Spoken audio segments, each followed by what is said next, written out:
Hello, Nansen explorers. 1inch has dropped their token.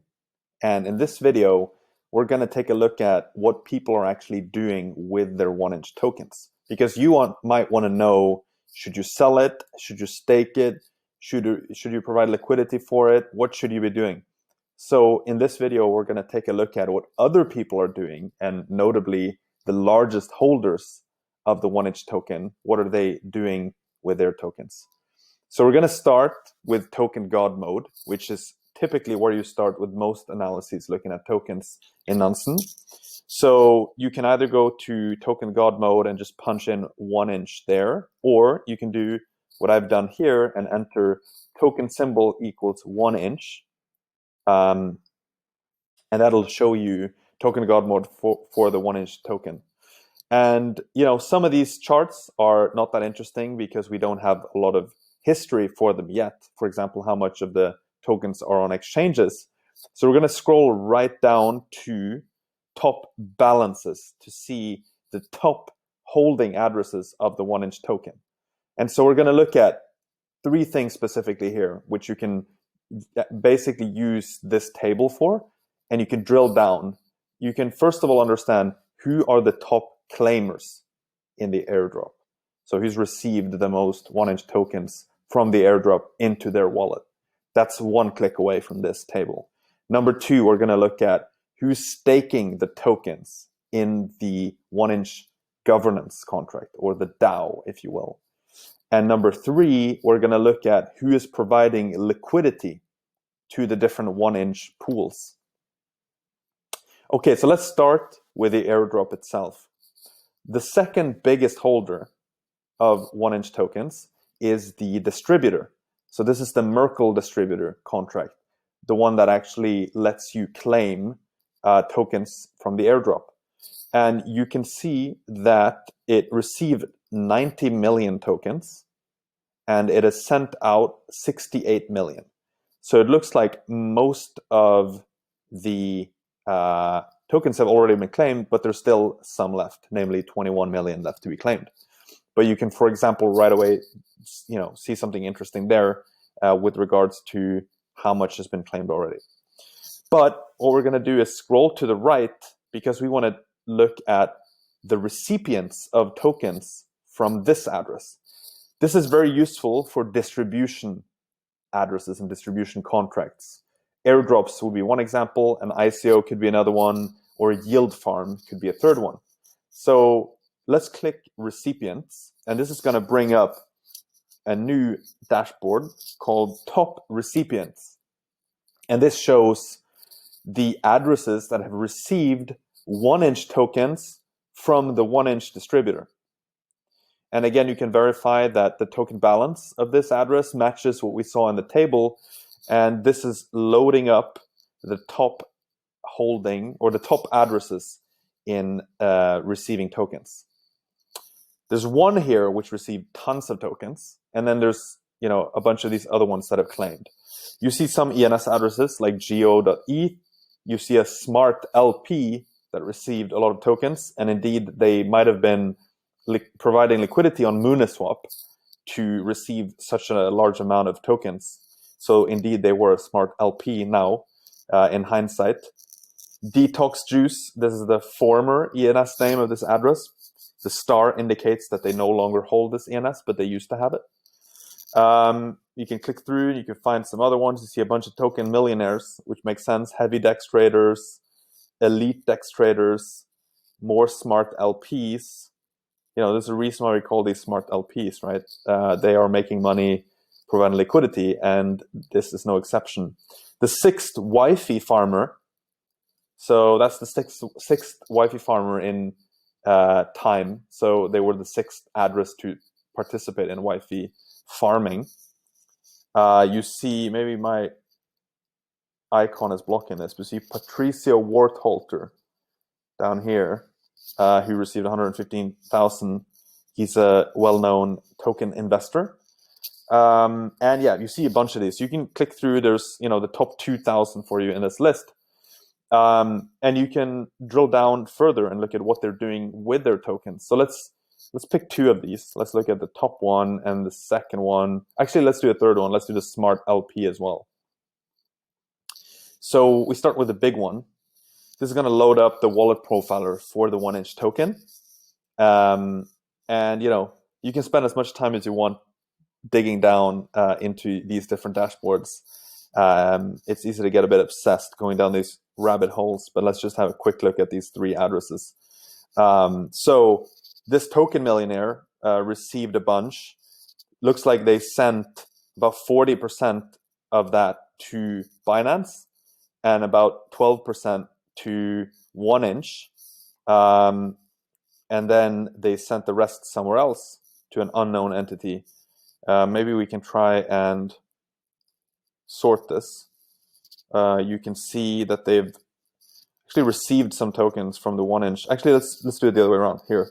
So this is the airdrop, right? They're claiming 9.7 million.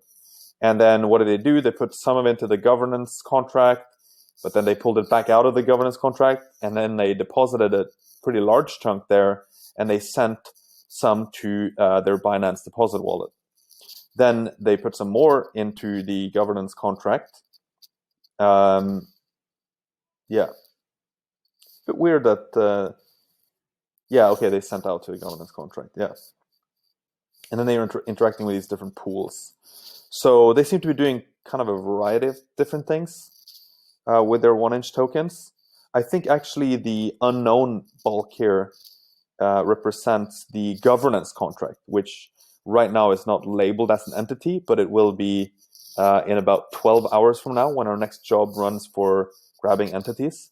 So when you see this dashboard, perhaps you'll see 1-inch DAO or something like that for that unknown entity. But okay, they're doing something with it. It doesn't look like they're sort of dumping all their tokens, but they're definitely selling some on Binance. Let's take a look at one of these larger ones going into the pools. I'm curious if they're providing liquidity or just selling them. So if I click here, I get the transaction up, and it actually looks like they're providing liquidity because you can see here the LP token being minted and sent back to them. So that's actually liquidity provisioning. So perhaps this chunk here is not them dumping, it's actually them just providing liquidity to one of the pools. Okay, cool, that was the top one. You can look at similar things with the other ones. This one has actually not too dissimilar distribution, which is kind of interesting. I'm going to sort in time again. They get the tokens, they send 500,000 straight to Binance, and the other half is also being provided as liquidity. Who knows, maybe this is the same entity but with a different address. Their behavior looks a bit similar at least. Okay, not going to spend too much time on this. You can dig into this yourself. What does the smart LP do? They receive them from the distributor and then send all of it to this other token millionaire address, which makes me think that it's probably the same entity. Which one is it? 9EC. No, it's actually a different one. Okay, it's another token millionaire address, probably the same entity. Anyway, so I won't spend too much time on this. You can go crazy with this if you want and dive into every single address on this list. But that's what some of these are doing. You can see some of them selling on Binance, some of them sending out to the 1-inch liquidity pools to provide liquidity. And they're also dabbling a bit with this governance contract, but it's not super clear that they are actually, putting that much tokens into it. But let's look at that next. Let's look at the who's depositing at a macro level into the staking contract. So this is where they receive their tokens from, right? So that was why we looked at top recipients. But if we go back to the top balances view in token god mode, now we can see what about the governance contract? Who's depositing funds into the governance contract? So let's break this down and look at depositors. Depositors is going to show this 4.6 million that we see here, how much or who is responsible for depositing that into the governance contract. So let's get a breakdown of that 4.6 million 1-inch tokens. Okay, big one from this token millionaire here, which I think, yeah, it actually matches. Just looking down to the left in my browser, I can see 0xa0f. And that's actually the same one as the main recipient from the airdrop. So that's the biggest one, with 3.6 million deposited into the governance contract, totally dwarfing everyone else. So this is the, I don't know if you can call them a dictator almost. They have so much governance power. I think if you look at 1inch and their own DAO, you can also see the top list of addresses and their voting power. Okay, they want you to connect the wallet. That's too bad. I'm not going to do that in this stream. But you can take a look there. Of course, the difference is you don't have labels, you don't have profiles and so on. You just get literally the address and then, the list of how much tokens they have deposited, which represents their voting power. But yeah, so 4.6 million. I mean, that's not a huge amount. It's a pretty large amount of tokens deposited, but it's 3.6 million out of that is from one address. So 3.6 divided by 4.6, that's almost 80%. Almost 80% of the voting power concentrated in one address as we look at this. Okay, that's interesting. And, if you didn't have the 3.6, you'd be left with just 1 million. So it would be much further down the list, which seems to indicate that what most people are doing with their tokens is actually providing them as liquidity in the different 1-inch pools. If you look at the 1-inch Ether pool alone, it has more than 6 million tokens, which is, 6 times the amount of what you have in the governance contract if you remove the single biggest governance participant.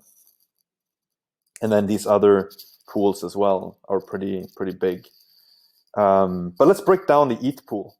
So we looked at the breakdown of who receives 1-inch tokens through the airdrop, and we also looked at the breakdown of governance. So who's putting the tokens into governance, into the DAO for basically votes. And now we're going to look at the third thing, which is who's providing liquidity. So again, we're not going to go through all the different pools, and we're not going to dig into every single address, but you can just click this and do depositors to see who is actually depositing into the 1-inch ETH pool. Did I click the right one? I guess we'll find out. Yes, I did. The 1-inch ETH liquidity pool has 6 million, as we saw in the table here. Oh, it actually changed a bit. So I guess someone withdrew a tiny amount since we loaded the first page. Okay, this one actually has the router. Oh, okay. That probably indicates that when trades go in, they will go through this address. So these are actually not deposits as such. They're actually people selling tokens into it. So it could be that this is, in that sense, not limited to only liquidity providers, but also people just selling the tokens. So that's interesting. So these are basically funds going into that pool, and most of it comes from the router, which basically represents people selling their tokens into this pool. In fact, that's the balance, and this is the net amount. That's kind of interesting, actually, to look at the net amount, because if people had been buying more than they've been selling, this would be a negative number, but it's actually a positive number, which indicates that people are, to some extent, dumping their tokens into this pool. In fact, 4.8 million, I mean, I'm not sure I can draw this conclusion, but I think I can, that 4.8 million tokens out of the total 6 million comes from people selling tokens into this pool. And then the rest probably is people just providing liquidity, I imagine. In fact, we can try to bring up, for example, the Wi-Fi pool and see if that's different.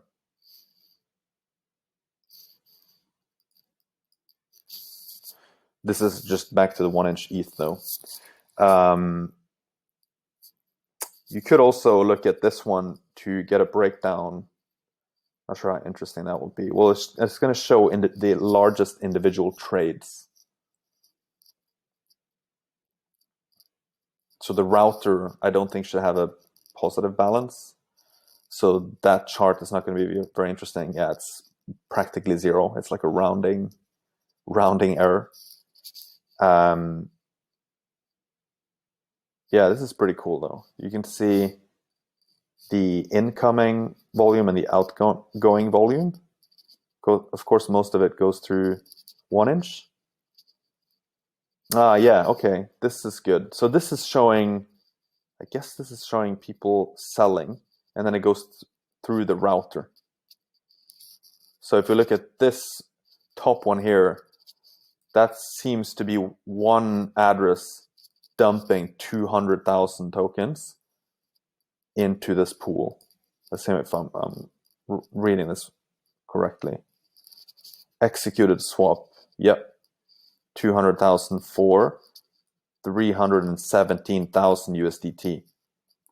So that's the largest trade done into this pool. And it was done by this heavy DEX trader. You could drill down into this address too if you wanted to, but I'm not going to do that here. I'm going to try not to go down every rabbit hole. Okay, but that's kind of cool that you can actually just see the largest trades like that. This is the largest purchase then, I would imagine. And is this the same? This is an elite DEX trader. Let's see, 0x3EE. These are actually the same ones. So who knows if they're arbing or if they're actually accumulating. I mean, again, we could easily look at that by looking at the wallet profiler for this address. We're not going to do that now, though. So you can see 5.6 thousand addresses have sent 1-inch tokens to the router. That's people selling 1-inch tokens. And then 1.1 thousand outgoing. So that's people buying.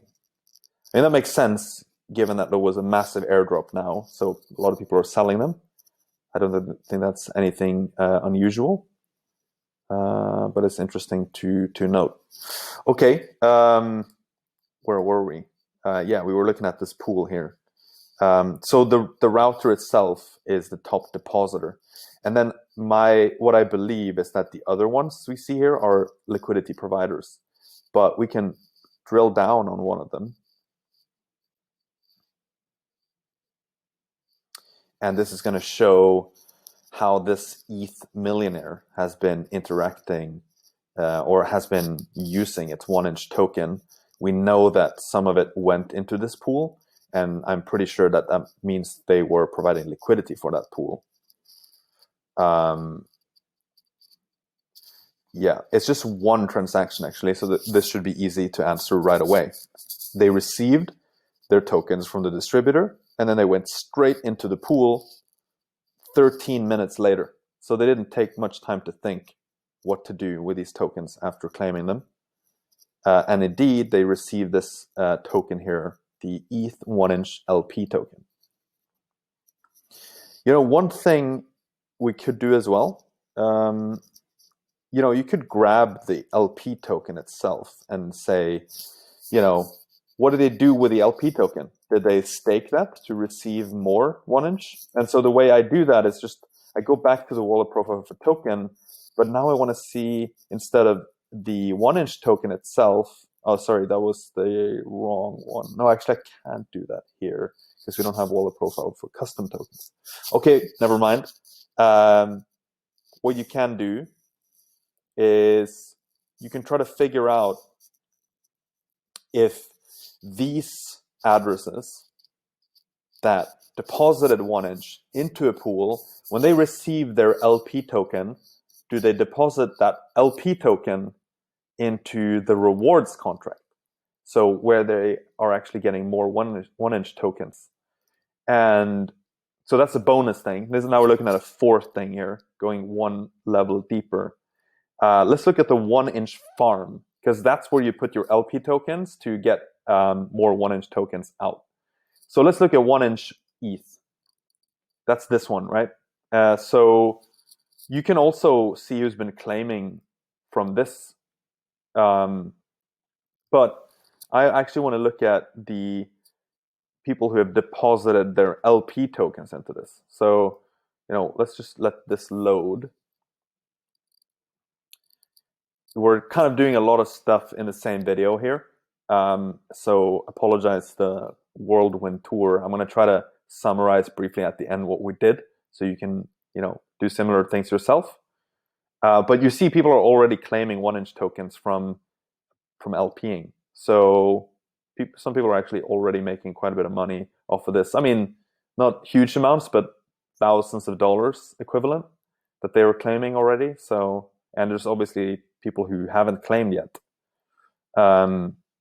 So, okay, what am I going to do here? Well, now I want to look at the LP token, and I want to look at who's been depositing the LP token into the farm address.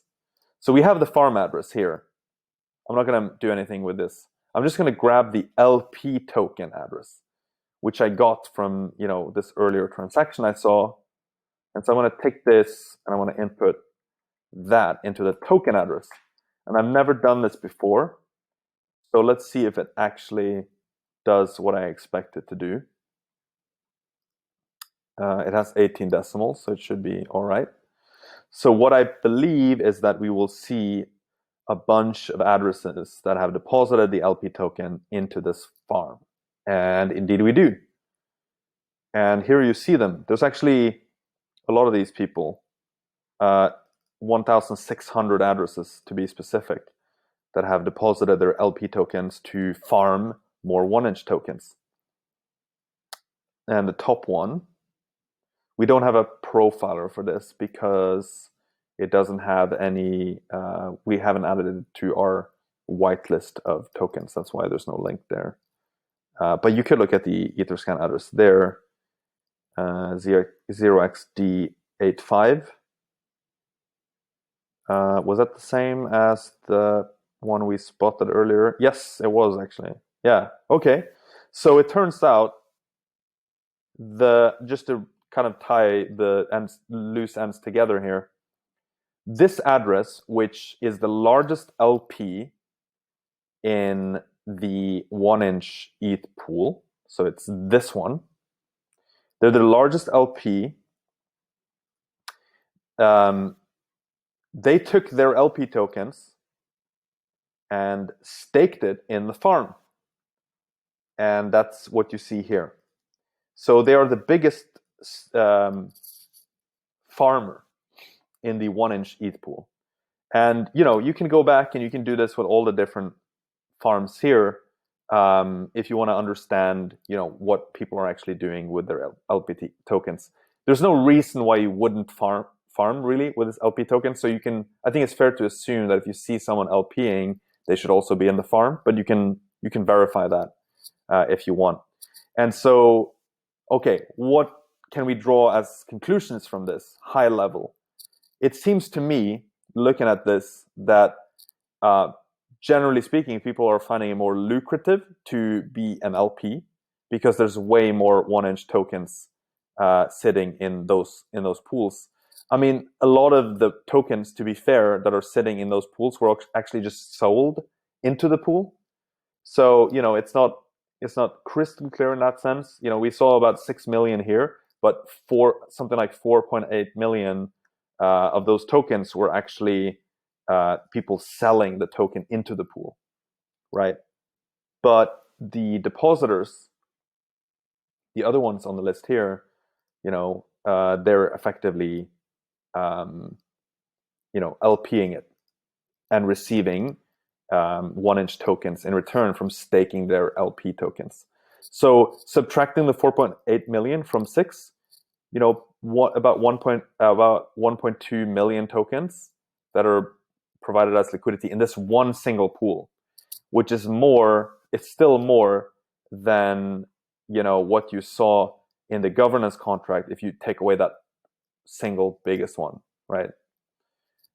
So yeah, what should you be doing? I mean, obviously do your own research.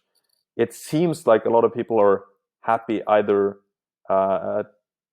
providing liquidity to these different pools and then staking the LP tokens, and or selling them outright, or they're providing it, they're staking it in a governance contract. But there's definitely fewer people doing that. So why so few? I mean, you can try to work that out for yourself. Perhaps the incentives aren't strong enough. We'll definitely see how this develops over the next few days, though. And yeah, so to wrap up, what did we look at in this video? We went to token god mode for 1inch, and we went straight down to top balances that you can see here. And you can use these depositors and recipients links to break down these balances and to look at who's actually received tokens, for example, from the distributor, or who has been depositing into the pools and into the governance contract. So that lets you, in a very simple way, understand what people are doing with their tokens at a high level. And you can also go really granular to the individual whale addresses to see, what have they been doing? Have they been selling tokens? Have they been buying them? Are they staking them in the governance contract? Are they LPing? Are they then farming from the LP tokens? And so on and so forth. So this was a pretty broad video. Hope you understood how you can use it to basically get a better understanding of what's happening with the 1inch token. And remember, you can do this with all sorts of other tokens as well that you come across. Okay, hope that was useful. See you next time. Bye-bye.